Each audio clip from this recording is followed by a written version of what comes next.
Hi అండి, welcome to rainbow colours. ఈ వీడియోలో మనం కోడిగుడ్డు పులుసు ఎలా తయారు చేయాలో చూద్దాం. ఎగ్ పులుసుకి కావాల్సిన ఐటమ్స్ ఏంటంటే ఎగ్స్, ఆనియన్, పచ్చిమిర్చి, టొమాటో, కరివేపాకు, ఆయిల్, పసుపు, ఉప్పు, కారం. ఇది వచ్చేసి ధనియాల పొడి అండి, మంచి టేస్ట్ వస్తుంది. ధనియాల జీలకర్ర పొడి పులుసులో ఇంక ఇది ఒక్కటే స్పెషల్ ఇంగ్రీడియంట్ అంటే, మిగిలినవన్నీ మామూలే. అండ్ ఇది వచ్చేసి కల్లుప్పు ఆ ఎగ్స్ బాయిల్ చేసేటప్పుడు వేస్తే ఎగ్స్ బయటికి పగిలిపోయి రాకుండా అలా కాకుండా నీట్గా బాయిల్ అవుతాయి. ఇది వెరీ సింపుల్ అండి. ఎనీ అదర్ ఏ వెజిటేబుల్తో అయినా పులుసు ఎలా చేస్తామో అలాగే చేస్తాం, బట్ చాలా టేస్టీగా ఉంటుంది. ప్రొసీజర్ స్టార్ట్ చేద్దాం. ఫస్ట్ నేను ఒక 8 ఎగ్స్ తీసుకున్నానండి. 8 ఎగ్స్ని కొద్దిగా ఈ రాళ్ళు ఉప్పు వేసి ఉడికిస్తాను 10 మినిట్స్. ఎగ్స్ ఎక్కువసేపు ఉడికినా గట్టిగా అయిపోతాయండి. జస్ట్ ఒక 8 to 10 మినిట్స్ సరిపోతుంది.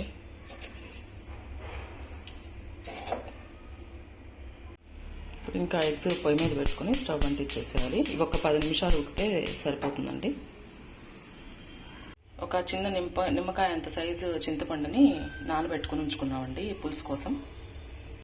ఇక్కడ ఎగ్స్ ఉడుకుతున్నాయండి. ఎగ్స్ ఉడికే లోపల చింతపండు కూడా కొంచెం గోరువెచ్చటి నీళ్ళలో వేసి పెట్టుకుంటే నానిపోతుంది.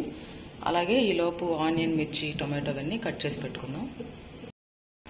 ఎగ్స్ ఉడికిపోయే లోపల వెజిటేబుల్స్ అన్ని కట్ చేసి పెట్టుకున్నామండి. ఆనియన్, టొమాటో, మిర్చి అండ్ కరివేపాకు. ఇప్పుడు వంట స్టార్ట్ చేద్దాం. ఇప్పుడు స్టవ్ అంటించుకొని సో పులుసు చేయడానికి గిన్నె పెట్టుకోవాలి.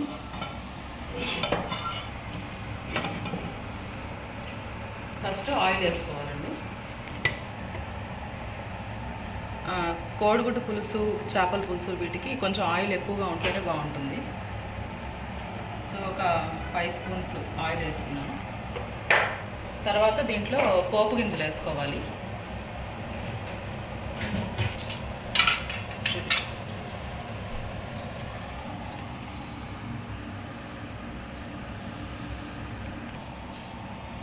ఈ పోపు గింజలు అన్నీ అవసరం లేదండి. కొంచెం ఏ మామూలు వెజిటబుల్ పులుసులు చేసుకుంటాం కదా అలాగనే ఒక 1/2 స్పూన్ మెంతులు అండ్ 1 స్పూన్ ఆవాలు, జీలకర్ర కొంచెం ఎక్కువ యాడ్ చేసుకోవచ్చండి. జీలకర్ర మంచిది, చాలా హెల్త్ బెనిఫిట్స్ ఉన్నాయి కాబట్టి జీలకర్ర ఎక్కువ వేస్తానండి పులుసుల్లో. ఇంకంతే అండి, మిగిలినవి ఏం అవసరం లేదు. అవి కొంచెం ఆవాలు చిటపట్లాడాక నేనైతే వెల్లుల్లిపాయ వేస్తున్నాను. వెల్లుల్లిపాయ ఆప్షనల్ అండి, మీకు అలవాటు లేకపోతే వదిలేయచ్చు. చాలా మంచిది హెల్త్కి, అందుకని నేను ప్రతి వంటలో వెల్లుల్లిపాయ యూజ్ చేస్తాను. ఇదిగోండి వెల్లుల్లిపాయ ఒక 6-7 రబ్బలు పచ్చగా దంచుకొని అందులో వేసుకోవాలి. అవి కొంచెం మగ్గగానే ఆనియన్స్ అవన్నీ వేసేయాలండి.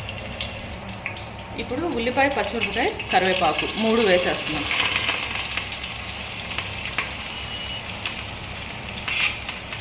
ఈ ఆనియన్స్ కొంచెం మగ్గనివ్వాలండి. సో అందరికీ తెలుసు కదండి, ఆనియన్స్ త్వరగా మగ్గాలంటే కొంచెం సాల్ట్ వేసి మూత పెడితే త్వరగా మగ్గిపోతాయి. కొంచెం ఒక 1/2 స్పూన్ సాల్ట్ వేసి ఆనియన్ మగ్గిన దాకా మూత పెట్టించుదామండి. 2 మినిట్స్లో మగ్గిపోతాయి.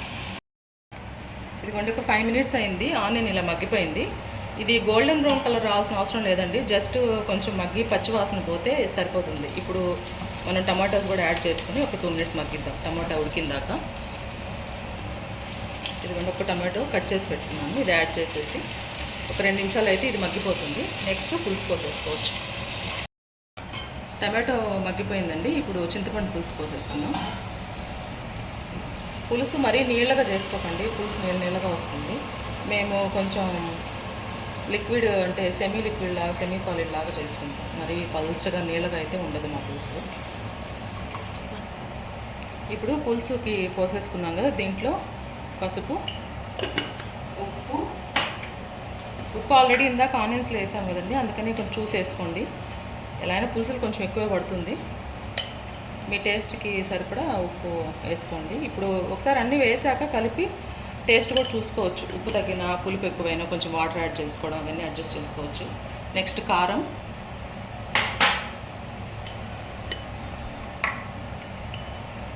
కారము నేను 1.5 స్పూన్ వేస్తున్నానండి మాది.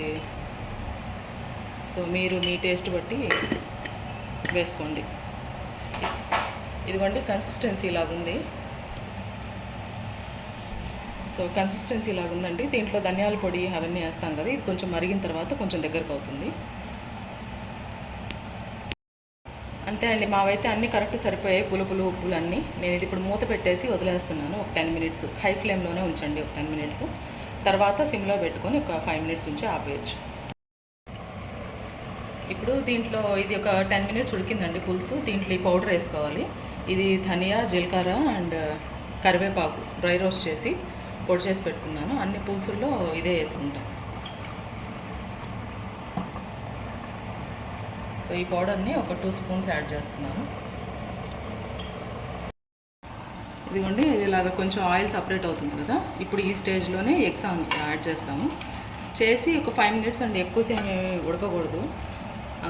ఎగ్స్కి ఏంటంటే ఎక్కువసేపు ఉడికితే అది సాఫ్ట్ అండ్ ఫ్లఫీగా ఉంటాయి కదా బాయిల్ చేసినప్పుడు, అది పోతుంది ఆ టెక్స్చర్.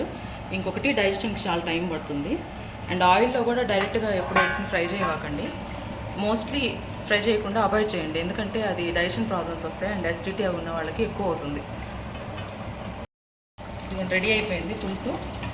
ఇలాగ ఆయిల్ సపరేట్ అయిపోయి కొంచెం ఇలాగ థిక్గానే ఉంటుందండి, మరీ పల్చగా ఉండదు. పల్చగా ఇష్టపడే వాళ్ళు కొంచెం వాటర్ అది పులుసు ఎక్కువ ప్రిపేర్ చేసుకొని పోసుకుంటాం. లాస్ట్లో గార్నిషింగ్కి కొత్తిమీర యాడ్ చేస్తున్నాను. దట్స్ ఆల్ డన్ అండి. ఎగ్ పులుసు రెడీ అయిపోయింది. ఎగ్ పులుసు రెడీ అయిపోయిందండి. Please like, share and subscribe our channel. Thank you.